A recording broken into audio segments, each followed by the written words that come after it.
everyone. Thank you for listening to Communicate 101 Speaking Writing Tips, your podcast channel for effective communication skills. And I'm your host, Sarika Singh.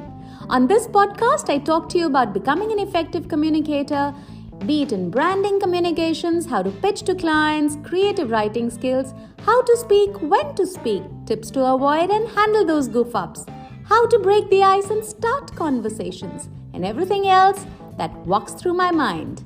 This episode begins. Last week, I attended a workshop. Yeah, you heard it right. I didn't conduct a workshop. I attended a workshop. It was a workshop that someone else conducted. I keep doing this on and off, and it's hugely rewarding, hugely learning. I learn what people like, what they don't like, questions they are looking answers for. And this really helps me plan my podcasts because I want my podcast to be meaningful and relevant. Of course, I want to say what I want, but more importantly, it has to be something that you, my audience, wants to hear. So whatever your skill, if you're an actor, see how others act. If you're a teacher, see how the other teachers teach. And like this, better your skills and make yourself more useful, more connectable, more relatable. One question I've been struggling to answer and I'm going to ask you today, I have not found an answer for this is, should I make my podcast language English? Which means a mixture of Hindi and English. तो क्या आपको अच्छा लगेगा अगर मैं language, English and Hindi का mix बनाऊं? Or is English fine? What do you think? Do send me your inputs at info@sarikasingh.in. I love to work around your feedbacks. And this week, I'm going to answer 2 questions in this podcast. So it's all around your feedbacks, your inputs. So the 2 questions that I received via email, the first one is from Jerry. And Jerry has mailed me from south of Goa. I'll read the mails exactly as they were written and I request you not to judge them for grammar or any other technicality. Okay, so Jerry says, Hi Sarika, I hope I'm usually okay with talking to people. But sometimes when I'm chatting, I tend to ramble. And funnily, unintentionally, I keep adding more to the same idea. I keep talking faltu. And then to wrap it up, I throw in a silly statement like, I'm not sure if that makes any sense. Just to make sure I haven't lost them along the way. It's become a habit, मैं क्या करूं? And this has started to affect my professional work. I run a restaurant and this is not nice. Please help. Sure, Jerry, first of all, thank you for writing to me. I will surely help you out. Going off the topic and starting to talk unnecessary nonsense while conversing is a common problem. But believe you me, it's a manageable problem. It's a learnable skill. Interestingly, just like you, Jerry, Priyadarshini from Chennai has a closely related issue. Let me read out what her email says. So, Priyadarshini writes, Hello Sarika, I'm a paramedic and I'm working at a local hospital here. Everyone tells me, and I know it too, that I talk too much. But the problem is that when I talk too much, I take so long to get to the point and I actually miss the point. Sometimes I even forget what I had to say. And because of this, I notice that people are no longer interested in talking to me.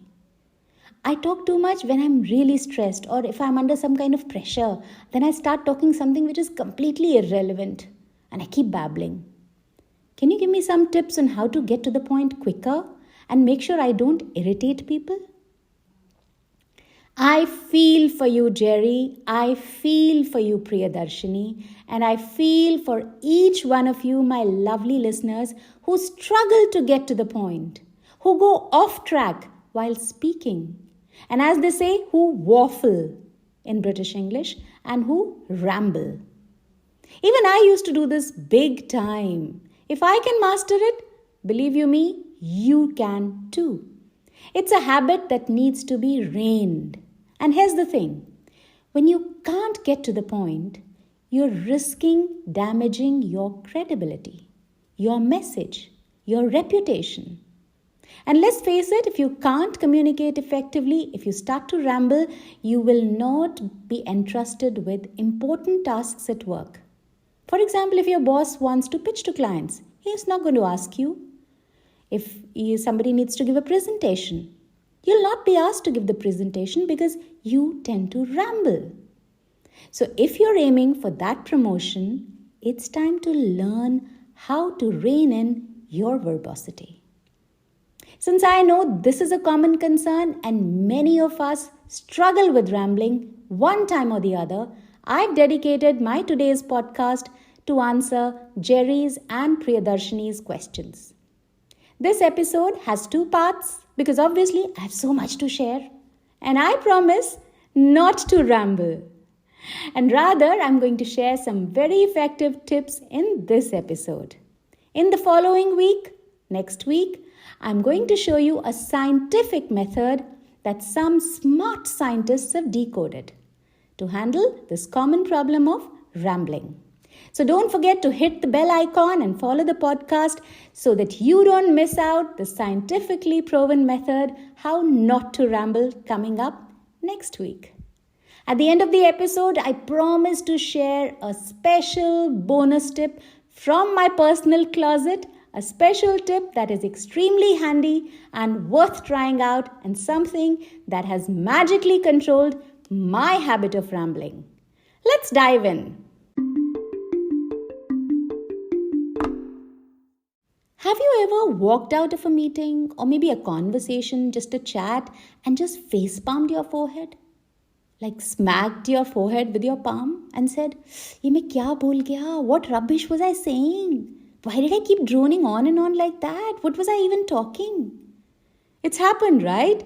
It's happened to me, so I'm sure it's happened to you as well. It's a common thing. So many times I've given that put on the spot kind of an interview, and somebody just asks you a random question and you've answered it in the most absurd way. Now when I look back and see all those interviews and hear what I spoke in there, I go red in the face and I bury my hand in my face in my duvet. I hope those videos never see the light of the day. I keep wondering, how did I miss the cue to just shut up? It's beyond frustrating, right? Believe you me, nobody wants to be stuck in that situation, especially not as the one doing all the talking. Because even the listeners get royally frustrated. Most people can immediately recognize a rambler. Because the rambler, they start talking too fast. Because there's a surge in anxiety or adrenaline, and sometimes it's referred to as talking your ear off. Wo mere kaan kha gaya.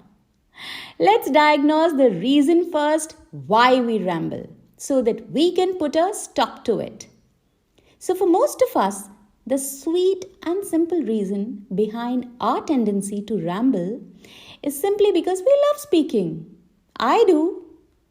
But much as I love to talk, I keep reminding myself that though everyone loves to ramble, no one loves to be rambled to. Okay, so you can't ramble because people hate ramblers. Speaking comes naturally to us, especially if it's a topic that we like. So speaking is almost subconscious. Listening, on the other hand, takes a conscious effort. It requires our brains to actively engage with the speaker. So when given the option between speaking and listening, our brains often opt for the path of least resistance, which is speaking. So we'd rather speak more than listen more. So when we speak more, chances are we ramble more. We ramble for mainly 3 reasons. Number 1, we are anxious. Number 2, we're doubting our competence on a subject. And number 3, when we're simply unprepared. And whatever may the reason be, the listeners are going to observe and notice that you're rambling. But here's the thing, rambling isn't exactly a smart move socially or professionally. Some might even consider it a social faux pas, a social blunder. I know someone who rambles a lot and he gives his excuse. He says, "I can't help it, it's just the way I am." Well, sorry, but then talk to the hand emoji is just going to show up on the listener's face. Then don't mind it. They can't help it. The truth is, you can actually learn to rein in your rambling and curb the tendency to talk irrelevant stuff.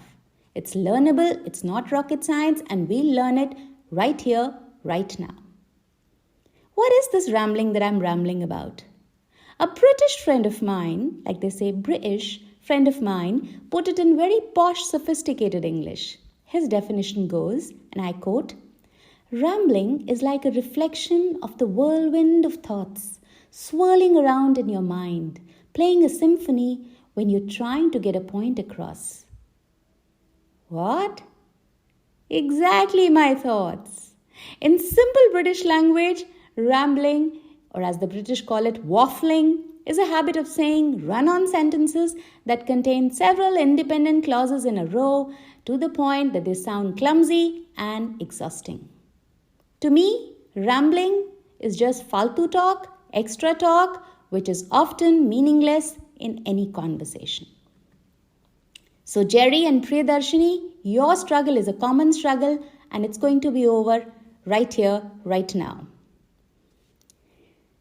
So the very effective trick to kick your habit of rambling is that you punctuate your speech.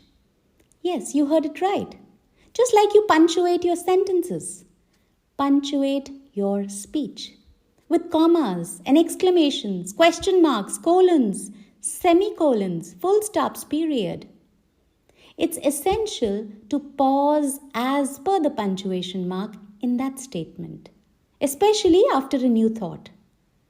This pause gives the listener the time they need to digest whatever you've said. And it kind of gives you the time to think what to speak next. Therefore, it's a win-win for all. Think of your act of speaking like playing football. So when you score a goal in football, you stop. You let the fans applaud. You walk back to the center.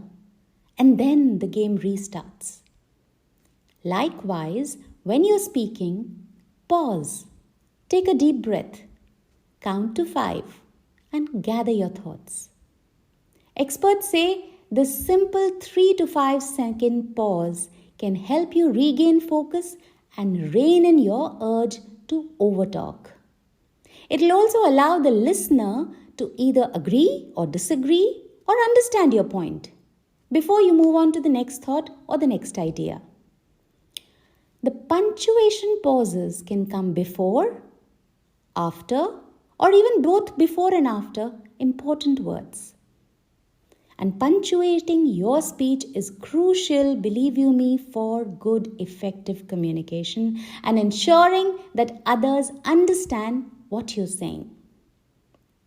Punctuation in speech also helps you keep track of your thoughts. In many professions such as acting or public speaking, even in law school, students are trained to modulate their voice, to emphasize key points without raising the pitch. They're also taught the art of deliberately slowing down the speech tempo. This deliberate slowing signals to the listeners what's coming up is crucial. They need to pay attention to it. It's worth remembering. So, punctuate your speech. So, Jerry, Priyadarshini, and all of you, my lovely listeners tuned in here, I urge you to punctuate your speech and talk. Rather than getting caught up in a rapid, anxious flow of words, try practicing to deliver your message in a deliberate, measured pace. Let's face it, it's not as easy as it sounds, but it works like magic. The trick of punctuating your speech is a magic trick to control your rambling. Do try it out.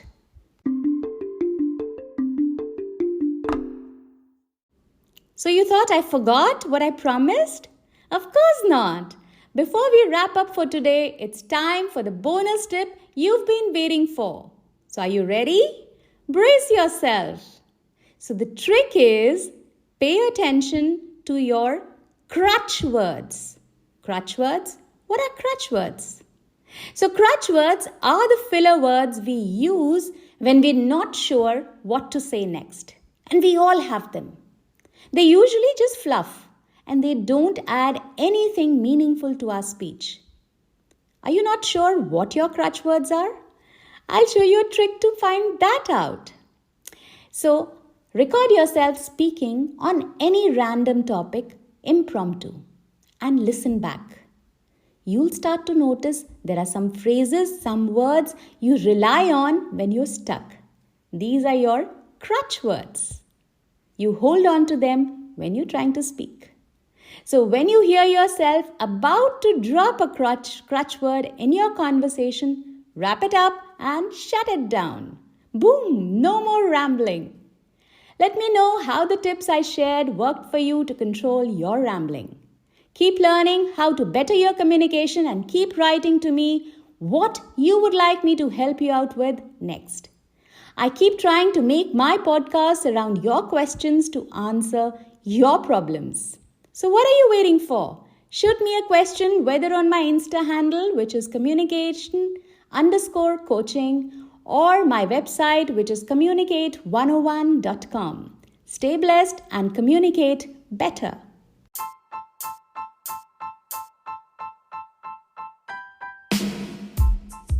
Thank you for listening to this episode of Communicate 101 Speaking Writing Tips with Sarika Singh. If you want to be notified of upcoming episodes, be sure to hit the subscribe button and follow the podcast. I'll be back to share more stories, more life experiences, and more communication tips every Friday. If you want to reach me or connect with me, just put your comments in the comment box below or mail me at info@sarikasingh.in. I know you're going to rate and review this podcast, so a big thank you in advance. Stay tuned and think about what we talked today.